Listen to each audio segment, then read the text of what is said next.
எல்லா டிபார்ட்மெண்ட்டுக்கும் தேங்க்ஸ் சொல்லணும். அப்புறம் ஆர்ட் டிபார்ட்மெண்ட்க்கு மெயின் தேங்க்ஸ் சொல்லணும். ஏன்னா நான் அந்த படத்தில் மொத்தமாக ஒரு 50 ஐஸ்கிரீம் சாப்பிட்ருப்பேன். தேங்க்ஸ் உலகநாதன் அங்கிளுக்கும் தேங்க்ஸ் சொல்லணும்.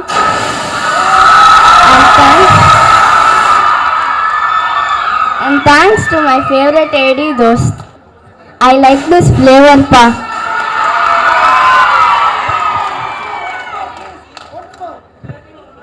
I like this flavor pa. Thanks.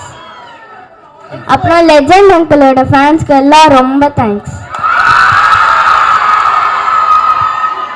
பத்திரிகையாளர்களுக்கும் media நண்பர்களுக்கும் வந்திருக்கு உங்க எல்லாருக்கும் வணக்கம். முக்கியமா நம்ம லெஜெண்ட் அண்ணாச்சியோட ரசிகர்களுக்கு என்னோட வணக்கத்தை தெரிவிச்சுக்கிறேன். லீடர் உண்மையிலே நம்ம அண்ணாச்சி ஒரு லீடர் தான். அவரோட குவாலிட்டிஸ், அவரோட டிசிப்ளின், அவரோட வே ஆஃப் கான்டாக்ட், இவ்வளோ பெரிய ஒரு பிஸ்னஸ் எம்பையருக்கு அவர் ஒரு தனியாளா இன்னைக்கு நிறைய பேருக்கு அவரோட எம்ப்ளாயீஸை பார்க்கும்போது ரொம்ப சந்தோஷமா இருக்காங்க. அவரோட லீடர்ஷிப்பை பார்க்கும்போது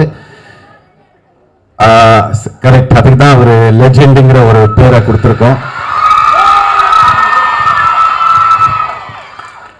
இன்ஃபேக்ட் 2024 நான் போய் கருடன் படம் பார்த்துட்டு இந்த மாதிரி ஒரு டைரக்டரோட நடிச்சா ரொம்ப நல்லா இருக்குமே அப்படின்னு நினைச்சிட்டு வீட்டுக்கு வரேன்.